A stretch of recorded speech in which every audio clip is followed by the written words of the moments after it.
Good morning. We've all heard stories, seen movies, maybe read things about people who went through extreme trials, did a lot of interesting things maybe, but had a lot of pain and suffering to accomplish something simply because they said they would do it. And I look at stories like that, and I have to admit that I'm not always like that. Are we? It would be easy. The easier thing to do is what human nature tends to do, and that is what evidently the Jewish people in the first century were masters at, is finding ways around the things that we said we're going to do, right? It's much easier to do that. In fact, we can do all kinds of mental gymnastics. I have to admit, there's times when I've made commitments to be there at certain places or to do certain things, and one of the things that I do before I do it is I run through this gymnastic thought process in my head is exactly what did I say and exactly what do I have to do in order to keep what I said, right? We've all been there. And, you can judge me if you want to, but you've been there too. So we all recognize that this is one of those lessons that, there's some lessons that I call like gimme sermons, or it's almost like it's unfair. Because there's some topics I can preach on, and it's interesting because part of the room, or maybe most of the room, can feel justified and look around at everyone else going, yeah, see, y'all need to hear this. But this is the kind of sermon that if we're honest with ourselves, every single person in here is going to walk away thinking, yeah, I need to work on that a little bit. Because it's hard to keep your word. If it were easy, everyone would do it. But it's important. Aren't you glad that God kept His word? Aren't you glad that God keeps His word? And it doesn't matter the process that it takes. It doesn't matter how many thousands of years it takes for Him to keep His word. He's going to keep it. And we're still waiting for some of those things to be revealed to us. We're still waiting for the resurrection. We're still waiting for the end of time. But He is going to keep that word just as He's kept everything He has ever said. We serve a God who is amazing. We serve a God who sent His own Son to die for us so that we could be saved. And then while Jesus was here, He kept His word, didn't He? Everything He said, He kept saying, I'm going to Jerusalem to die. And He kept it exactly as He said. It wasn't their choice. It was His choice that He died. And He basically used their sinfulness to put Him to death as an opportunity. I'm so glad God keeps His word. We must be the kind of people because of that. If we're followers of God, if we've committed ourselves to Jesus and we've crucified ourselves with Him and we're living for Him as if Jesus were living in our shoes, Galatians chapter 2 and verse 20, that says a lot about how we should behave. And even think about this.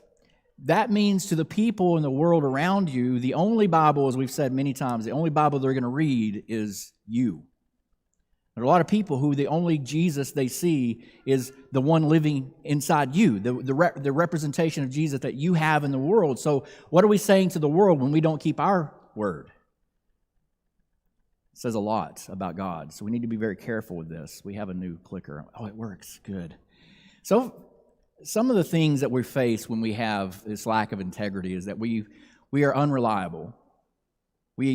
People can't count on us. Nobody likes to feel like they're untrustworthy, right?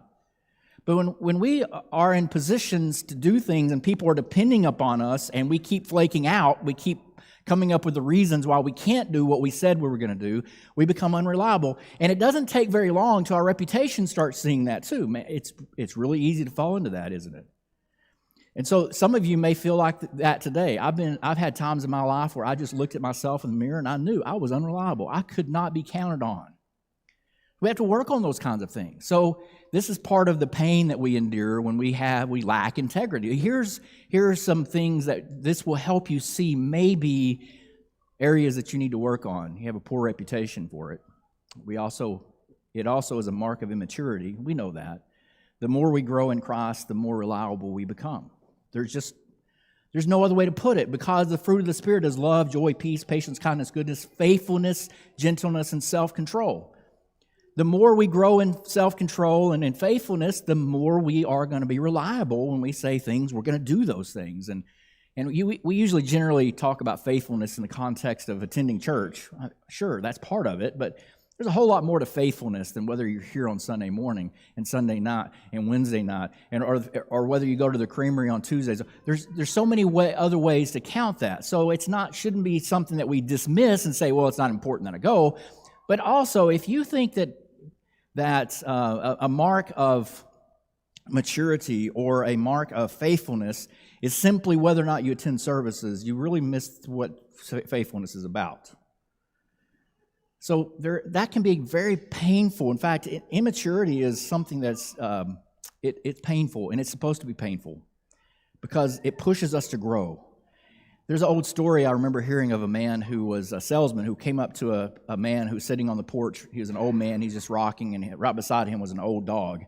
And every now and then in this conversation, the dog would just raise his head up and yelp, howl a little bit, and put his head back down. He did this several times over the course of the conversation. Finally, the salesman looked at the old man and said, "What's his problem? Why is he doing that?" He said, "Well, he's laying on a nail."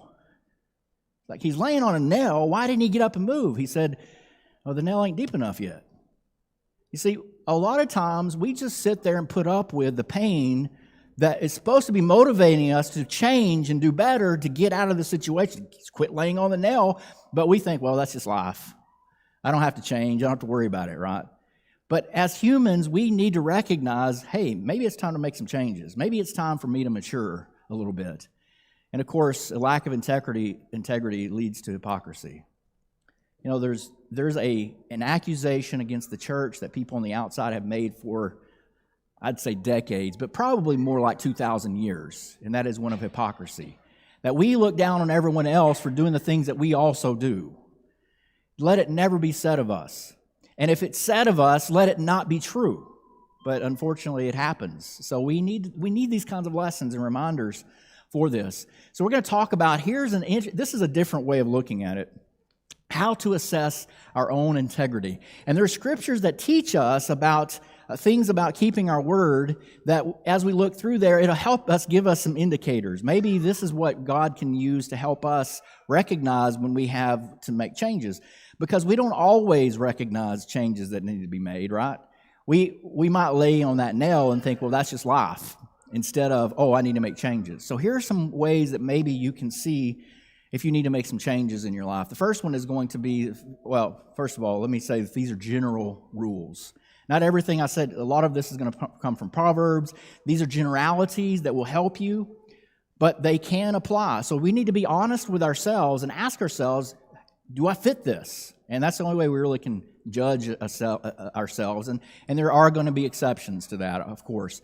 So first one is to consider how quickly you commit to something.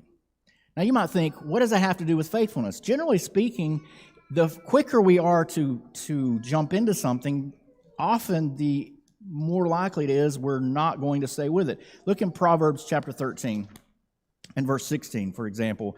He says, every prudent man acts with knowledge, but a fool lays open his folly.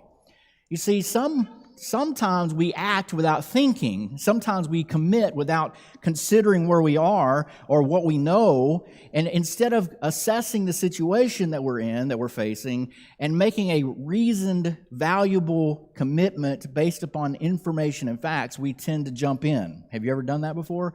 I'm going to jump. And then what happens is we jump in and we find out, maybe it wasn't exactly what I thought it was going to be like.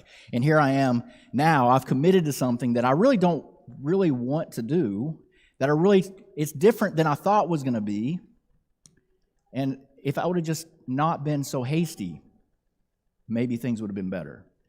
The more likely you are, some people have this personality. I have to fight myself a lot on this one. Because I see something that looks great, it's shiny, it's like, oh yeah, man, that's going to work out great. I can envision all these things that will happen, and I jump in head first. And then I look around and go, oh man, it's not anything near what I thought it was going to be like. But you need to use wisdom and common sense. And could be a sign that maybe you need to work on your commitment, on your integrity. Look in chapter 18 and in verse 2. says, a fool has no delights in understanding, but in expressing his own heart. Now that relates to this. You think about it. A lot of times the foolish side of us wants to say all the things. We want to make all the commitments. We want to jump into things. We want to be the first.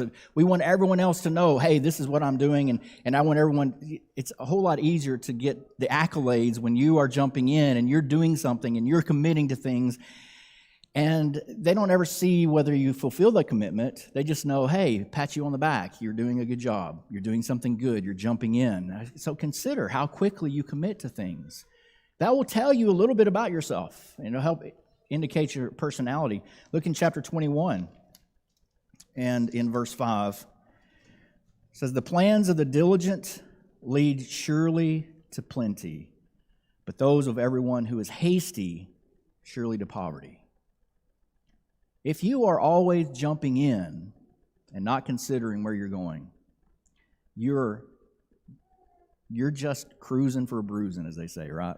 You're just setting yourself up so that you're going to have to back out of things. You're going to not be able to keep your word. You're not going to be able to have the integrity that you need, that you want to have. And then the last one is Proverbs chapter 29 and verse 20. It says, do you see a man hasty in his words? And this one stings. There's more hope for a fool than for him. Don't be hasty to make commitments. Now, there are times in life, as I said, there are exceptions. There are times in life when you need to make a decision, right? You got to be quick with it.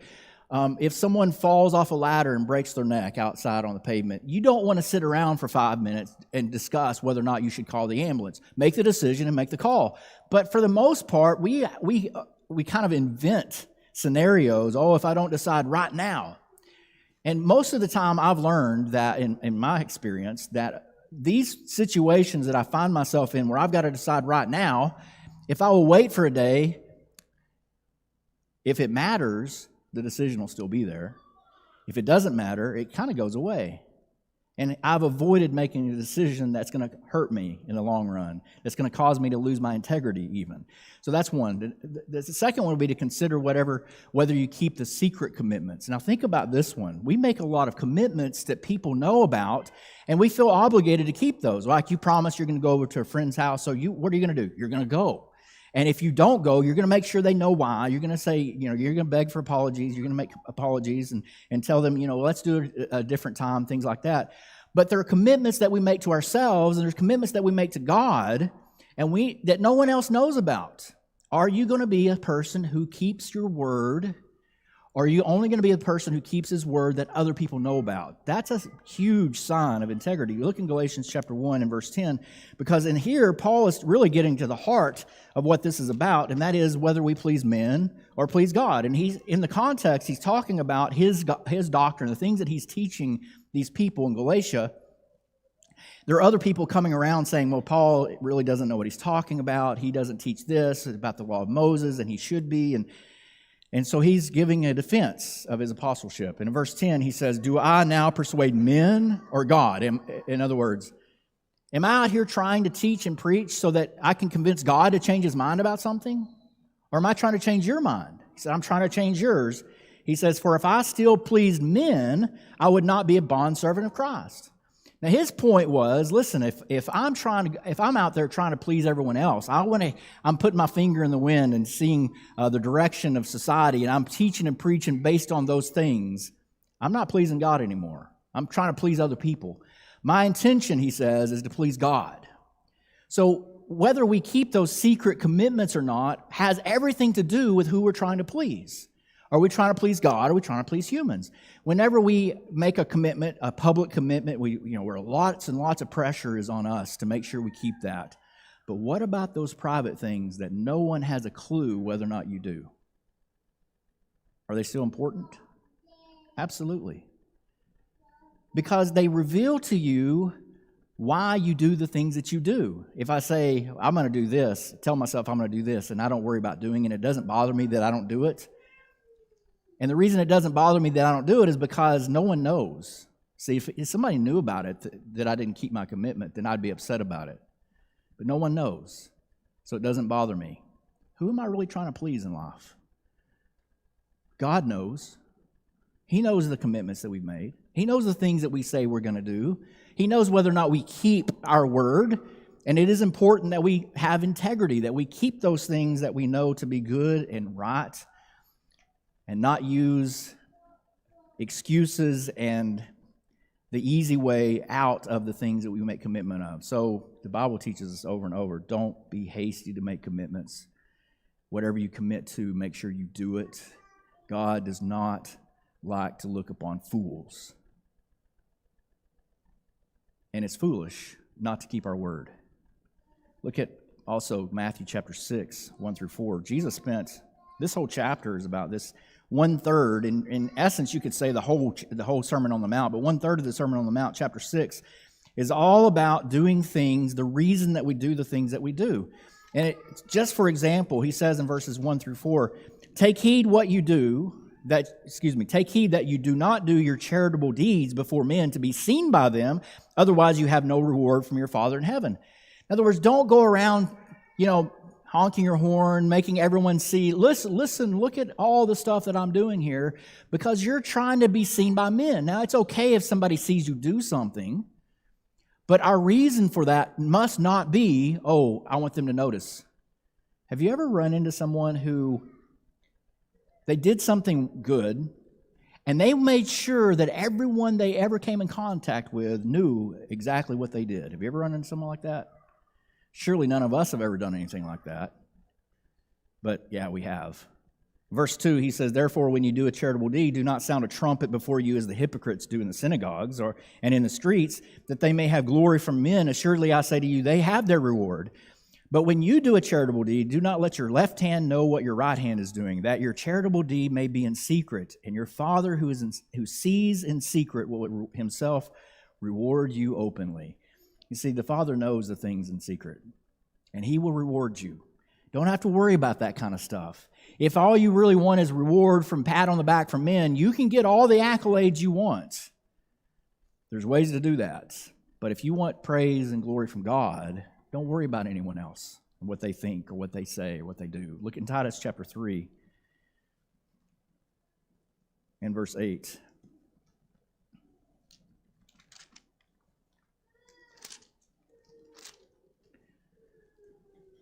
So this is a faithful saying, and these things I want you to affirm constantly, that those who have believed in God should be careful to maintain good works. These things are good and profitable to men. Now notice he didn't say, be careful that everyone knows the good works that you do. Be careful to make sure that people pat you on the back and praise you for the good works that you do. He said, be careful to maintain good works. You're trying to please God. Now, it helps when people recognize us. It can be encouraging when people recognize us. But if you went your entire lifetime doing good and no one ever said a word about it, should you keep doing it? Absolutely. Why? Because you're serving God in heaven, not everyone else. They may never recognize the good that you've done. They may be so self-absorbed that they can't see what anyone else has done for them, but you keep doing it anyway, right? Because we serve a God in heaven who does see, who does know. And the reward that we're looking for is nothing temporal. The praise and glory of men lasts for, seconds. But the praise and glory that comes from being in heaven with God is forever. So keep your word. Remember the secret commitments that you've made. And also consider the reasons that we give for failure. This is a big one. Consider the reasons that you give for failure. Every person fails. We all do. There's no question about it. We make mistakes. We make commitments that were mistakes, and we have to go back on them. There are things that we do. We fail. We set out to, I don't know how many times I've failed in my life. Have you ever counted up how many times you failed? That'd be a miserable day, wouldn't it? It'd probably take you all day to recount them. The only time I ever think about those, really, about counting them, is when I'm trying to sleep, And then that's all, I can't believe what I said last week, right? Well, this is not about recognizing all the things, but we recognize that we all make mistakes. We all fail. We all think about things that we want to do and we don't do it. And then we also have this thing called the loser's limp. Now, I love this illustration because this actually came from Zig Ziglar, and it's a biblical principle, but I'm giving credit where credit is due. And he used to teach about a runner who he knew he was in a race, and he was running along, and all of a sudden he fell down in the race. And then he kind of limped his way to the finish line. He said that boy fell down on purpose because he was losing. He wanted an excuse. Well, my leg hurts. That's why I didn't win. I don't know how many times I've used that. That's why I thought it was so fitting for me to see. I don't know how many times I've said, well, I was going to do that, but something came up, this or that. Now, there are times when things interfere with us. We're not perfect. We can't foresee what's coming. But it's really difficult for us sometimes to see the difference between an excuse and a reason, isn't it? Integrity means that we're looking at ourselves and go, yeah, is that really the reason I'm failing? Is that really the reason I'm not doing this? Is there something else going on? Am I just not good enough? Maybe I need to learn some skills. Maybe there's something in my life that I need to change. I'm going to blame it on other things, though. Have you ever been there? I know you have. We all have. Integrity means that we're looking at the reasons that we give for failure, and we are making sure they're legitimate. Because you and I both know that we can all come up with 1,001 reasons why we can't do something. 1,001 reasons. Is it true, though? Is it really true? And the way it goes, we know people, you've done this yourself, but you know other people that they've made commitments and they failed. And you think the best of people, and then you hear the reason. And you're going, really? That's the reason you didn't do it? So it's easy for us to judge, and we have to recognize, though, when somebody gives you a reason, you can't just sit around doubting every time somebody comes up and they say, well, here's the reason I failed. You can't just say, yeah, whatever. I don't believe that for a second. Now, sometimes people get into a routine where they do present to you excuses after excuse after excuse, and then you start wondering, but you have to take them for the word, right? You have to put a little bit of trust in them and say, okay, when they tell me that they couldn't do it because of this reason, I got to believe it really was that bad, or something got in the way and it really did hurt them, or it really did prevent it. We have to give benefit of the doubt, but you as an individual who is giving the excuse, you have to consider for yourself, is this really legitimate? Because we all know that it's easy to fall into the opposite. It's really easy. So we can create a loser's limp. And sometimes we have a ready-made excuse for everything. Look in Ecclesiastes chapter 5. Ecclesiastes chapter 5. Verses 1 through 5, he says, walk prudently when you go to the house of God, and draw near to hear rather than to give the sacrifice of fools, for they do not know that they do evil. Now, he's explaining more about this. This is about coming to God and making sacrifices, making offerings. Of course, this would have been related to the temple area, and it's just a little bit different situation, but still. Do not be rash with your mouth, and let not your heart utter anything hastily before God, for God is in heaven and you are on earth. Therefore, let your words be few. For a dream comes through much activity, and a fool's voice is known by his many words. Man, that one really hurts me. A dream comes through much activity. So, in other words, if you really want to accomplish something, you're going to have to put a lot of work in on it, not words. Not talking about it, not saying all the things that you're going to do, but actually putting the action in, putting your feet on the floor and the rubber on the road, or however we want to say it, and getting the work done. And he says, a dream comes through much activity, but a fool's voice is known by his many words. And there comes a time when you need to stop talking. When you make a vow to God, do not delay to pay it, for he has no pleasure in fools. Pay what you have vowed. Better not to vow than to vow and not pay. See, we need to be careful. When you are assessing whether or not you're going to commit to something, make the decision partly based on whether or not you are going to fulfill it, right? Make sure you understand the reasons that you might fail, understand the excuses that may come up in the process, and make the decision based on that, knowing full well that God doesn't suffer fools. And recognize that we need to be careful what we say we're going to do. And then Ecclesiastes chapter 10, 12 through 15.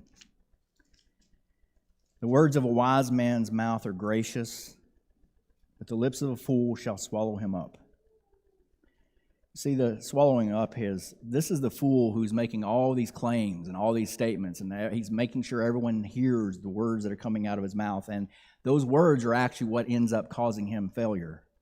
The words of his mouth begin with foolishness, and the end of his talk is raving madness. A fool also multiplies words. No one knows what is to be. Who can tell him what will be after him?